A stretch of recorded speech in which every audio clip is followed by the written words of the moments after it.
हाँ, गीता में ऐसा कोई विषय नहीं जो गीता में ना हो। तो वहाँ श्लोक आता है, सर्वोपनिषदो गावो दुग्धा गोपाल नंदना पार्थो वत्सः सुधीर भोक्ता दुग्धम गीतामृतम महत। हमारे उपनिषद जो है वो गाय के समान है। भगवान कृष्ण उनके दोग्धा हैं। गीता उपदेश के माध्यम से जो भगवान कृष्ण ने अर्जुन को उपदेश दिया, अर्जुन की प्रारंभिक भूमिका थी, लेकिन उसके बाद उपदेश तो जन जन के कल्याण के लिए है। विभूतियों में भी भगवान कृष्ण ने जहाँ अनेक विभूतियाँ बताई, वहाँ ये भी कहा कि धेनु नामस्मि काम दुख। अर्जुन, गायों में कामधेनु गाय मैं ही हूँ, मेरा ही स्वरूप है।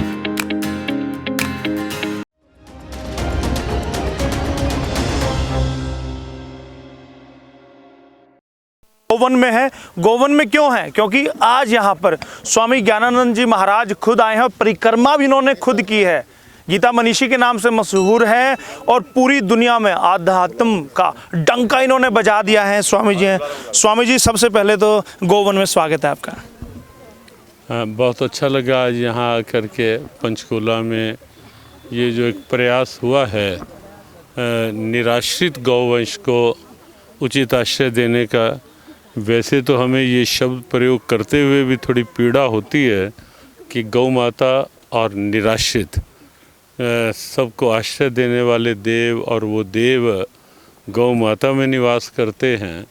तो लेकिन तो भी क्योंकि वर्तमान की एक समस्या है, जो गौवंश इधर उधर सड़कों पे कहीं स्वयं भी दुर्घटनाग्रस्त होके चोटिल होता है और कहीं औरों का भी नुकसान करता है, कहीं खेतों में जाकर कहीं वैसे एक्सीडेंट।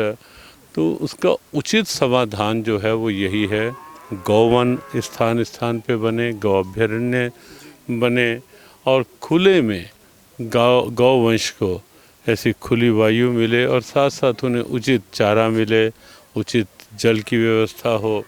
तो यहाँ आकर हमें बहुत प्रसन्नता हुई कि गौवन की जो संरचना यहाँ पंचकूला में की गई और जिस ढंग से नित्य प्रति आसपास के क्षेत्रों का जो निराश्रित गौवंश है उसको सम्मानपूर्वक यहाँ आश्रय दिया जा रहा है, हमें लगता है कि एक बहुत स्तुत्य प्रयास है।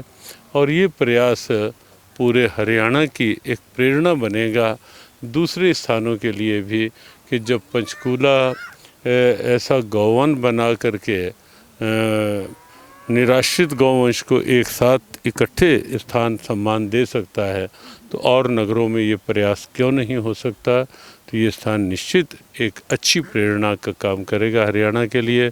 और हमें तो ये लगता है कि हरियाणा स्वयं में एक ऐसा रोल मॉडल बने गौ रक्षा का और निराश्रित गौवंश को उचित सम्मान देने का, कि पूरे देश में पंचकूला के माध्यम से हरियाणा और हरियाणा के माध्यम से पूरे देश में गौवंश के सम्मान की एक नई पहल प्रारंभ हो। स्वामी जी, जब भी मैं सोचता था कि आपसे मिलूंगा तो अक्सर मैं सोचता था कि एक सवाल आपसे जरूर करूंगा, लेकिन बिल्कुल बिल्कुल मैं जानना ये चाहता हूँ कि गीता है, धर्म की शिक्षा देती है, शास्त्र की शिक्षा देती है, राजनीति की शिक्षा देती है, क्या गीता से गौ सेवा की भी शिक्षा मिलती है? हाँ, गीता में ऐसा कोई विषय नहीं जो गीता में ना हो। वैसे तो जब हम गीता महिमा का गुणगान करते हैं तो वहाँ श्लोक आता है, सर्वोपनिषदो गावो दुग्धा गोपाल नंदना पार्थो वत्सः सुधीर भोक्ता दुग्धम गीतामृतम महत। महर्षि व्यास ने एक जो रूपक बांधा तो उन्होंने कहा कि हमारे उपनिषद जो है वो गाय के समान हैं। भगवान कृष्ण उनके दोग्धा हैं, दोहन करने वाले, और अर्जुन जो है वो बछड़ा है। और बछड़ा वो काम करता है कि पहले गाय का थोड़ा दूध स्वयं सेवन करता है, दूध को इस स्थिति में उतार देता है कि आगे वो दूध अनेकों के लिए उपयोगी हो। तो अर्जुन ने यही काम किया कि दुग्ध दोहन किया और सबके लिए उपयोगी हो गया। तो यही स्थिति आज भी है। गीता उपदेश के माध्यम से जो भगवान कृष्ण ने अर्जुन को उपदेश दिया, अर्जुन की प्रारंभिक भूमिका थी, लेकिन उसके बाद उपदेश तो जन जन के कल्याण के लिए है। विभूतियों में भी भगवान कृष्ण ने जहाँ अनेक विभूतियाँ बताई, वहाँ ये भी कहा कि धेनु नामस्मि काम दुख, अर्जुन गायों में कामधेनु गाय मैं ही हूँ, मेरा ही स्वरूप है। गीता जयंती महोत्सव की आज घोषणा स्वयं आप थे, मुख्यमंत्री मनोहर लाल खट्टर जी थे। इस बार का जो गीता जयंती महोत्सव है वो किस तरह से भिन्न रहने वाला है? अंतर्राष्ट्रीय गीता महोत्सव पिछले अनेक वर्षों से एक वैश्विक पहचान बना चुका है। विश्व भर के श्रद्धालु पर्यटक कुरुक्षेत्र आना प्रारंभ हुए हैं। 2 वर्ष कुछ सीमित रहा कोविड के कारण से, लेकिन इस वर्ष हमें लगता है फिर से गीता महोत्सव एक अंतर्राष्ट्रीय स्वरूप के साथ एक व्यापक दिव्य भव्य स्वरूप लेगा।